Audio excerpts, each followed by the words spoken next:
This is Focus on Africa from BBC World News. I'm Sophie Ikenye. Our top stories. Demonstrations in Malawi calling for the resignation of members of the country's electoral commission. The government shuts down all live and media coverage from the protests. Only 3 countries in the world are still tackling the polio virus, but that could change if no new cases are detected in Nigeria. Also in the program, throwing your rattle out of the pram. We speak to the female Kenyan MP who was kicked out of parliament for bringing her baby to work. Voter. The Honorable Zuleka kindly withdraw with decorum. Sergeant at arms. And in sports, the Confederation of African Football declares Esperance of Tunisia the winners of this year's African Champions League.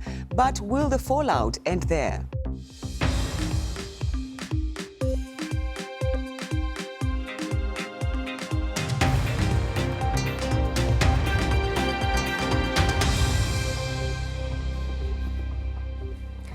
Thanks for joining us on Focus on Africa from BBC World News. We begin in Malawi, where for the past few months, there have been protests over results of the elections that were held in May. Demonstrators from the Human Rights Defenders Coalition say the election of President Peter Mutharika was riddled with irregularities. They've been calling for the resignation of members of the Electoral Commission. Now, on Tuesday, the army was deployed to the streets of 3 main cities, Mzuzu, Lilongwe and Blantyre, to restore order as the so-called Million March ended in violent clashes and looting. And then the Malawi Communications Regulatory Authority decided to ban all live broadcasts from the protests unless broadcasters have a delay machine. In the capital, Lilongwe, tens of demonstrators are still holding a sit-in outside the country's parliament at Capitol Hill. Let's bring in Malik Mela, a Malawian journalist with the Zodiac TV. Thanks for taking time to talk to us. A little quiet today compared to Tuesday. Tell us what's happening there in Lilongwe, where you are.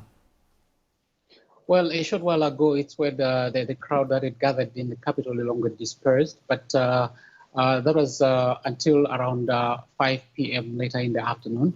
But for the most part, since yesterday, they have been holding demonstrations in Lilongwe, and some did spend the night at the Kamuzu Mausoleum, which is situated next to the country's parliament in Lilongwe. Then early in the day, they embarked on a journey to Capitol Hill, where that's the seat of government in Lilongwe, where they held a vigil until much later in the afternoon when they dispersed.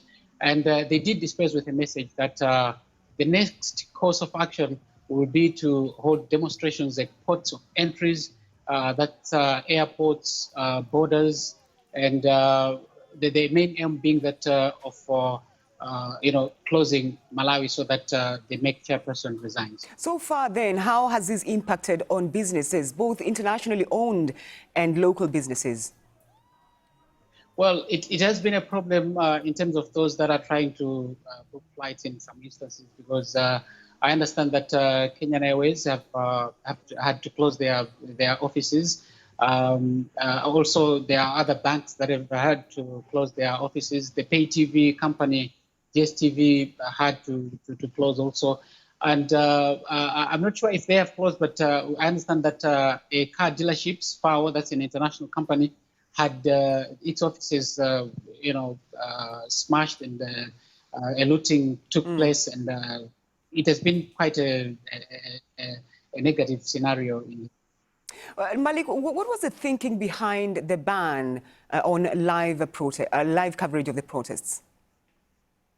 Well, when the protests were about to start, the police initially had stated that they wouldn't be able, in terms of their capacity and capabilities, to handle the large crowds. So they wanted that the demonstrations should not be held. However, the court ruled that it was legal for demonstrators to take to the streets, and they did take to the streets. When they were about to start, some police officers emerged and shot tear gas canisters to disperse the crowd. And well, apparently that place is near police quarters where police houses are situated. So the crowd descended on the houses, where I understand several houses have been damaged. some have been set on fire, and vehicles have been burnt. And a vehicle that had been deployed to the streets was also burnt to ashes on the scene. That's an armored police vehicle. Malik, yes, very quickly. These protests have been called for Tuesdays and Thursdays, but in particular, tomorrow is very important. Why? Tomorrow is important because the court will start hearing. The court has been on discovery, where lawyers were out and about seeking evidence in terms of the TPEX result sheets. But now, tomorrow, the lawyers now will begin to argue their case. That's the lawyer for the Malawi Electoral Commission, lawyers for the UTM, the first component, as well as the Malawi Congress Party. So tomorrow is when the case will begin to take shape. So it's quite a huge day for all parties involved, and there is also expectation that many people will converge on the courts, in as much as the cases will be broadcast in a number of media houses. All right, Malik Mela, thank you very much indeed for taking time to talk to us here on Focus on Africa. Thank you. Now, Nigeria is one of the 3 countries in the world which still hasn't eradicated polio. But if no new case is detected by the 21st of August, the World Health Organization could declare the country polio-free. Well, the BBC's Ajoke Ulohotse traveled to Kano, Nigeria's second most populous state, which used to have one of the highest rates of polio in the world, but has no new polio cases for the past 5 years. Spreading the word, 23-year-old Zainab Mustafa is one of the 4,000 volunteer community mobilizers in Kano, northern Nigeria, going door to door, sharing information about vaccination. Until now, residents rejected the vaccines, claiming it would make their children infertile and was against their religion. When I started, I faced some problems. Some parents refused to vaccinate their children because they didn't know what it was, and they thought their children would be infertile after marriage. But I sat down and explained to them that I also take the vaccines. Nafiu Abubakar is also trying to spread awareness. He lost his legs to the virus. I'm using my position here to enlighten and educate the parents on the need to vaccinate their children and end polio here.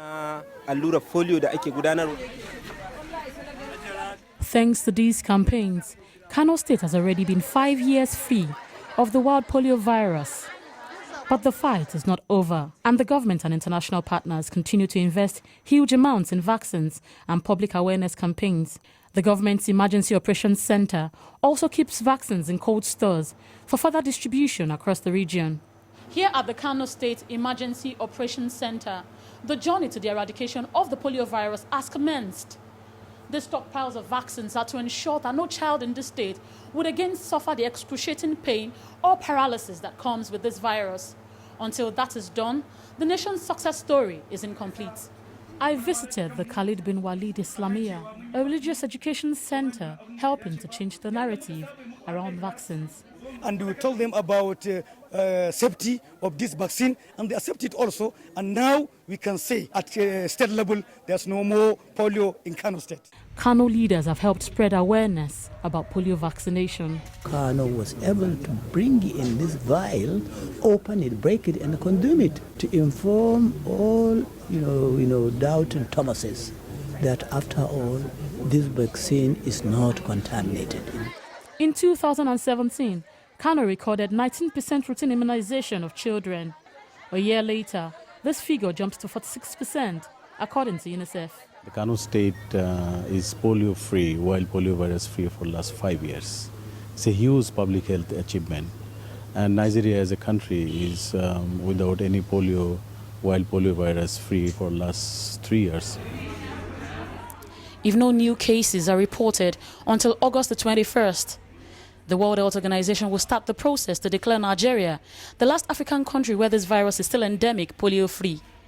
A final decision is expected in mid-2020, which will turn into reality, a dream that until recently seems so far away. Ajoke Ulohotse, BBC News. This is Focus on Africa from BBC World News. Still to come, 19-year-old Italian international Moise Kean rejects suggestions that he left Juventus for Everton due to racism in the Italian league. I'm Sophie Ikenye and you're watching Focus on Africa from BBC World News. The top story on this program: protests in Malawi calling for the resignation of members of the country's electoral commission a day after violence and looting. The government bans all live media coverage from the protests. There was uproar in the Kenyan parliament when a member of parliament took her 5-month-old baby into the chamber and was then ordered to leave parliament. Zuleika Hassan said a domestic emergency forced her to bring the baby to work. Some male MPs described her actions as shameful. Ms. Hassan's supporters condemned her treatment, and several members of parliament, female members of parliament, walked out in sympathy. And the Kenyan parliament says it has facilities for mothers, but the MP says it's just not accessible for them. This report from Rhoda Odhiambo. Behind me is the Kenyan parliament, a house mandated to make policies for this country. Now that same house ejected one of its own because she carried her baby to work. This is what she had to say. It's sad that, the policy was passed and it wasn't implemented. But then enough is enough. I mean, if members of parliament are being made to feel so uncomfortable and criminalized for having a child, how about any other ordinary, woman who's not? And we are the law-making body in the country. If we can't support and we can't implement and show a good example, then how about other companies outside there? How about other government agencies and offices and so on and so forth, yeah. The Kenyan MP seemed to be at a catch-22 situation. She either had to leave her baby at home unattended to or come with her to work. But as she walked into parliament chambers, she was chided by her male colleagues. Speaker, all of us have children. Speaker, all of us have children. So Speaker, this house, there is a stranger, and it has never happened since 1963. Mr. Speaker, this is an abuse of the house, and that member must be cited for gross misconduct. Mr. Speaker, it must be cited. As much as she might want to take care of her child, this is not the place for it. And I therefore direct that she immediately withdraws, and she may return to the chamber after she withdraws the child. Those are the directions of the Speaker. The Honorable Zuleka kindly withdraw immediately, forthwith. With such words coming from members of parliament, some of whom have been MPs for quite a long time, this same house passed a bill in 2017 that was assented to by the president, requiring employers to construct lactating rooms where nursing moms are able to breastfeed their babies and change them. Rhoda Odhiambo reporting there. Now, the United Nations is stepping up its emergency appeal for Zimbabwe as the effects of drought, a cyclone and an economic crisis take hold in the country. The UN Food Programme says more than 5 million people, that's about a third of the population, need food aid, with many coming close to starving. Now, it has launched a worldwide appeal for more than $300 million in aid to help combat the situation on the ground. Well, the BBC's Shingai Nyoka sent this report from Harare. The UN agency says that this drought is unlike anything that they've seen in a long time here. They also say that millions of people could be marching towards starvation. The humanitarian crisis has two causes, mainly climate and economic shocks.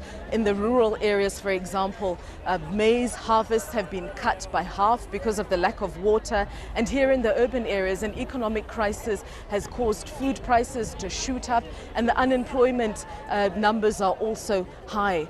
People have been forced to go without food, to skip meals, and children are also going to school on hungry stomachs. Now, immediately we understand there are 2 million people that have immediate needs, and that number is expected to double come October when the lean season begins. This is when the harvests have dried out, as well as the dry season begins in earnest. Now, the United Nations says that 38% of the rural population are in need of food aid. They need food, they need water, and they also will be given cash handouts. This couldn't have come at a worse time in Zimbabwe, which is battling an economic crisis. Ordinary Zimbabweans have had to face 18-hour power outages, and the country is still also trying to rebuild after a devastating cyclone Idai earlier in the year. Shingai Nyoka, BBC News, Harare. You're watching BBC Focus on Africa. Let's find out what's happening in the world of sport. Peter. Many thanks, Sophia. And let's just start with some news just in. And it seems like the saga over who won this year's Africa Cup of Nations could rumble on and on. Within the last hour and a half or so, the disciplinary committee of the Confederation of African African Football, rather, has ruled that Esperance of Tunisia are the rightful winners of this year's disputed African Champions League. Viewers may remember that Esperance were initially handed the title after Moroccan side Wydad Casablanca walked off an hour into the return match in Tunis because VAR was unavailable to judge a disallowed equalizer. Champions League title holders Esperance were leading 1-0 in the second leg and 2-1 overall. CAF then ordered a replay, which both sides contested. Then last week, the Court of Arbitration for Sport ruled that CAF could not unilaterally order a replay. Let's get more now from my colleague Pierre-Antoine Denis. Pierre, what more do we know about this decision today? All right, so what do we know now is that not only Wydad lost the final, but they also received a fine of $50,000 by CAF for the use for abandoning the game, for walking off of the pitch, and also a $15,000 fine for the use of flares during the game. Tunis also received a similar fine, but this is all potential because this fine of $50,000 is for the moment suspended as long as Esperance is not found guilty of a similar offence within the next 12 months. And has there been any reaction at all from either of the teams today? So we obviously have fans over social media that took over and sending tweets of either sadness of congratulations. But Wydad hasn't said anything yet. Esperance obviously tweeted, and I quote, we repeat for the third time, for those who would not have heard, we are the champions, we are Africa. But they're still unhappy about one thing, is that in the statement, CAF did not say that Esperance won, but that Wydad lost the final, and they're still also waiting for a statement or a message from Ahmad or from CAF. Like we said, this looks set to go on and on. Thank you very much, Pierre-Antoine Denis. Now, the Algerian Football Federation says concerns over medicine Riyad Mahrez took while on duty with the Desert Foxes is a problem for Manchester City and have dismissed it as a non-event. Mahrez captained Algeria to the Africa Cup of Nations title in July, but was left out of Sunday's Community Shield by club side Manchester City through fears he could fall foul of doping rules. He returned in time enough to play in the game, but coach Pep Guardiola said he was left out of the squad because of the risk, as it was unknown what medicine Mahrez took and what it was for. Let's talk transfer news now. And Senegal goalkeeper Edouard Mendy says he is ready for a new adventure at Rennes after joining from French Ligue 1 rivals Reims. The 27-year-old has signed a 4-year contract after an impressive 3-season spell at Reims. Mendy made 42 appearances for the team in Ligue 2 and played all 38 matches in their top-flight campaign last season, producing 14 clean sheets. Nigeria striker Taiwo Awoniyi has been sent on loan for a 6th time by English Premier League club Liverpool since he joined them in 2015. This time he will spend the season with German Bundesliga side Mainz. The 21-year-old is yet to play a competitive game for Liverpool. Now, this guy, Alex Iwobi, has been trending on social media in Nigeria today after it was reported that Arsenal had rejected a $30 million bid for him from Everton. And finally, Florent Ibenge has added his name to the list of post-Africa Cup of Nations departures when he announced today that he is leaving his post as Democratic Republic of Congo coach. He'd been in charge of the team for 5 years. Now, the president of German Bundesliga side Schalke 04 has stepped down from his position temporarily following comments he made that triggered a racism row. In an ongoing debate about increasing taxes in Germany to protect the environment, Clemens Tönnies said rather than raise taxes in Europe, more power stations should be built in Africa. Then Africans would stop cutting down trees and produce babies when it is dark. His comment instantly sparked a wave of angry reactions, including from several former Schalke players, and calls for his immediate resignation from his post at the Bundesliga club, which he owns. Meanwhile, 19-year-old Italian international Moise Kean has been speaking for the first time since joining Everton from Juventus. He made headlines last season for being the victim of racist chants during a game against Cagliari, but the new Toffee rejects the idea that he left because of racism. I like Everton. That's the real reason, and I recognize myself in the team. Everton, like me, is looking ahead to the future, so I recognize myself in this team. Plus, Juve were on my side the whole time. They helped me and they sustained me because, like everybody knows, we need to fight against racism. And they were very helpful in this circumstance. Sophie, that's your sports. Hope you enjoyed it. I did. Thank you. Thank you. Now, award-winning songwriter and guitarist Rokia Traore is not only known for her beautiful voice, she's also a UN Goodwill Ambassador. She comes from Mali, a country that in recent years has suffered an increase in intercommunal violence. There have been 4 major attacks this year alone. My colleague Lisa Marie Mishtak asked her if she thinks enough is being done to combat the violence. The situation in Mali became really complicated. Geopolitically, socially, and the only thing I know is that we were not a country where an ethnic war could be expected. It's a real surprise for everyone. How do you feel as a Malian with this going on? Does it almost feel like it's a helpless situation? You cannot stop hoping. You cannot stop trusting in possible solutions as far as you're from there. And in the center, in the main city where I live, life is still possible. So it's continuing to the south of the country, and we'll see in a year or two what will happen. Mali is known for its rich culture and its tourism. Do you think it will ever be able to recover? For now, it's clear that we miss what we could get through tourism and through Malian culture to continue to reinforce the culture economy in the country. We have to use culture as solution because everything started there. We need to know more about ourselves. We need to be able to tell our own story or tell about our own history to the rest of the world and make the rest of the world seeing Africa as African are proud to see it and to be part of it.